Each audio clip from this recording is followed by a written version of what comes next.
Knowing most of us are already familiar with the Mailto URL that activates the default mail client for sending emails, did you know there are 4 more parameters you could still explore other than just the Mailto?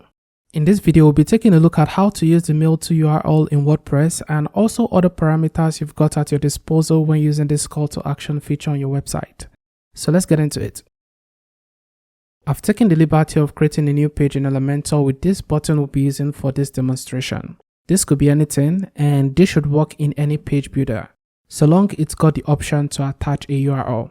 So starting out with the most basic of all, Mailto, semicolon, the contact email.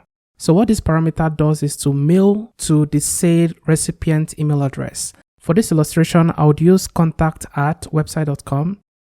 And if I update this and head to the website front end, refresh, and click on this button, that automatically triggers the default mail client on the user's device while filling out the recipient field.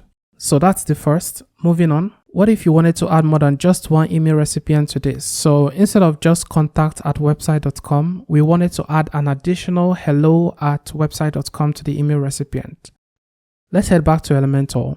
And in this field, you'd want to add in a comma and then the second email. Publish. And when I click on this button, we should find the email we just added into this field. And the best part is there are no limits to how many emails you can add in here. Alright, moving on to the next step, which is the subject field. We could predefine what the subject says without the user having to type it in themselves. We can do that by adding a question mark here. So what this question mark does is to indicate the separator between the first and second parameters. And in this case, it will be the recipient and the subject parameter. You only get to do this once, and the other separators will be followed by the and symbol. First, I'll remove the email address and add a question mark followed by subject equals the text you want predefined. So whatever text you want, you can just add in here. Let's update and see what this actually looks like. And there we have it. Now, the next parameter will be the website body. This might likely not be used in most cases. I for one don't find myself using it, since I want the user to have full control over that field.